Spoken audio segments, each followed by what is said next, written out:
애굽 땅에서 나온 다음의 첫째 달에 여호와께서 시내 광야에서 모세에게 말씀하여 이르시되 이스라엘 자손에게 유월절을 그 정한 기일에 지키게 하라. 그 정한 기일 곧 이달 14째 날 해질 때 너희는 그것을 지키되 그 모든 율례와 그 모든 규례대로 지킬지니라. 모세가 이스라엘 자손에게 명령하여 유월절을 지키라 하매 그들이 첫째 달 14째 날 해질 때에 시내 광야에서 유월절을 지켰으되 이스라엘 자손이 여호와께서 모세에게 명령하신 것을 다 따라 행하였더라.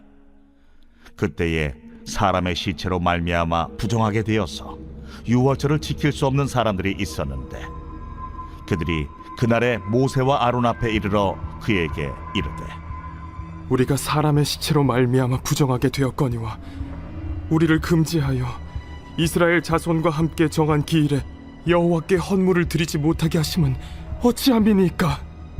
모세가 그들에게 이르되 기다리라. 여호와께서 너희에게 대하여 어떻게 명령하시는지 내가 들으리라. 여호와께서 모세에게 말씀하여 이르시되 이스라엘 자손에게 말하여 이르라. 너희나 너희 후손 중에 시체로 말미암아 부정하게 되든지 먼 여행 중에 있다 할지라도 다 여호와 앞에 마땅히 유월절을 지키되 둘째 달 14째 날 해질 때 그것을 지켜서 어린 양의 무교병과 쓴나물을 아울러 먹을 것이요 아침까지 그것을 조금도 남겨두지 말며 그 뼈를 하나도 꺾지 말아서 유월절 모든 율례대로 지킬 것이니라. 그러나 사람이 정결하기도 하고 여행 중에도 잊지 아니하면서 유월절을 지키지 아니하는 자는 그 백성 중에서 끊어지리니 이런 사람은 그 정한 기일에 여호와께 헌물을 드리지 아니하였은즉 그의 죄를 담당할지며 만일 타국인이 너희 중에 거류하여 여호와 앞에 유월절을 지키고자 하면 유월절 율례대로 그 규례를 따라서 행할지니 거류민에게나 본토인에게나 그 율례는 동일할 것이니라. 할렐루야.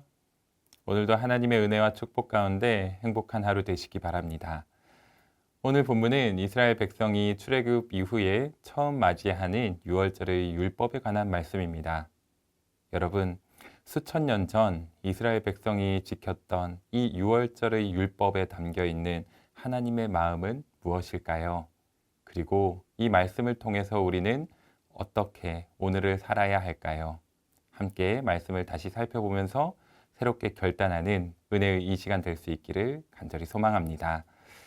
유월절 율법 속에 담겨 있는 하나님의 마음, 그 첫 번째는 바로 하나님께서는 언제나 우리와 함께 하신다라는 겁니다. 오늘의 본문 1절과 2절의 말씀입니다. 애굽 땅에서 나온 다음 해 첫째 달에 여호와께서 시내 광야에서 모세에게 말씀하여 이르시되 이스라엘 자손에게 유월절을 그 정한 기일에 지키게 하라. 아멘.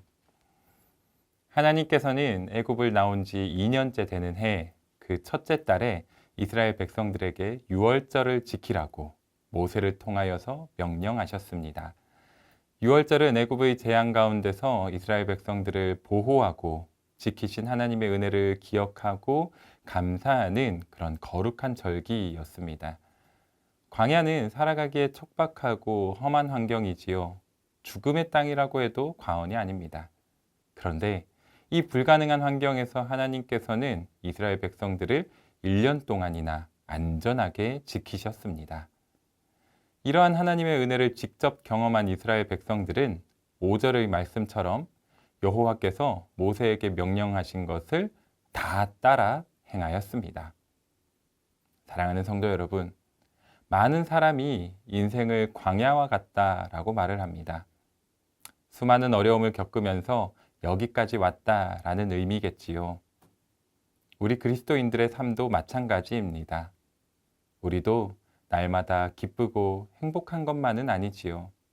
낙심되고 탄식하였던 적 얼마나 많으셨습니까?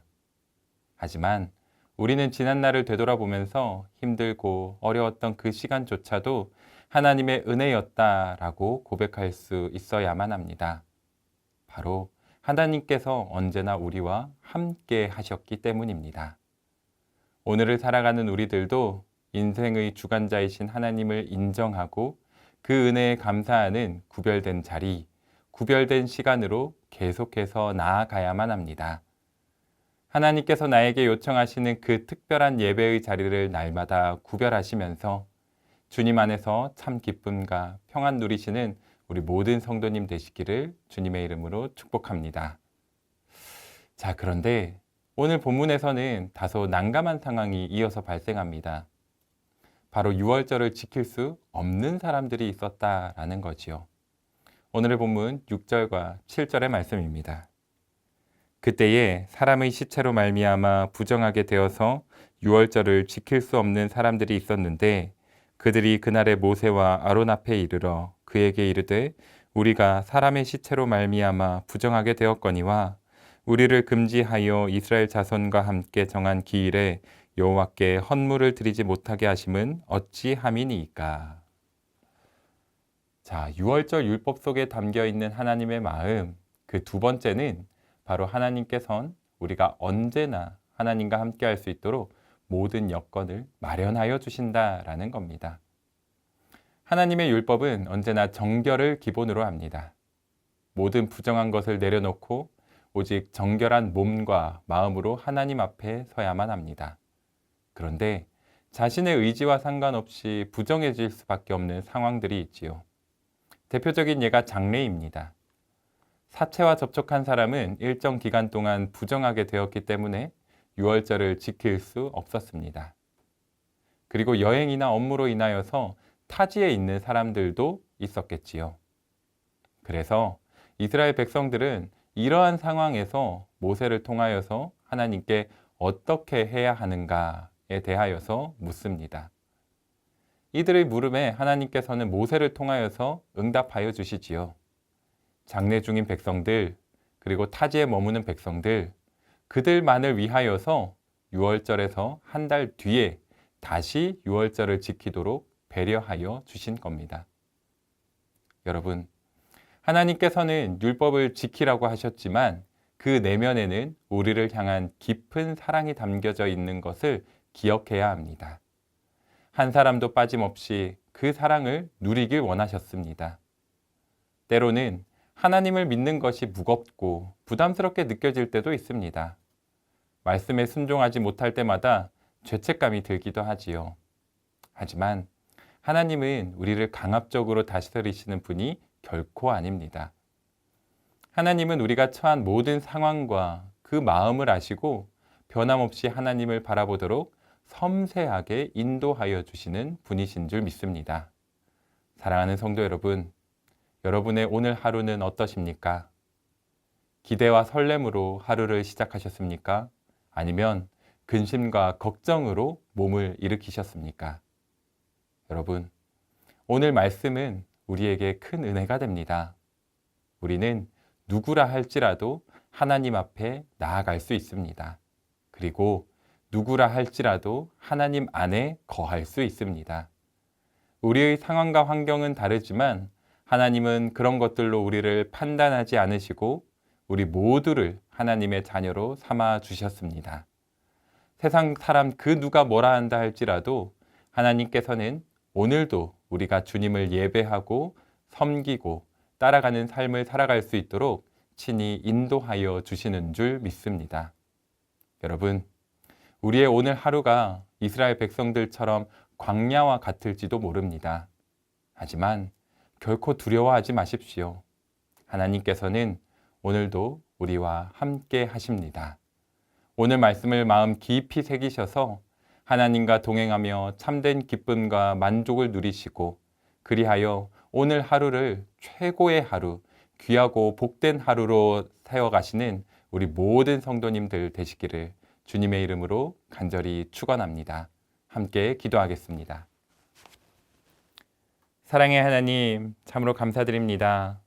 오늘 말씀을 통하여서 자격 없는 이들, 죄 많은 인생 가운데 그럼에도 불구하고 예배의 자리로 초대하여 주시고 그 예배를 드릴 수 있는 모든 상황과 환경까지도 주장하여 주시는 은혜에 감사드립니다.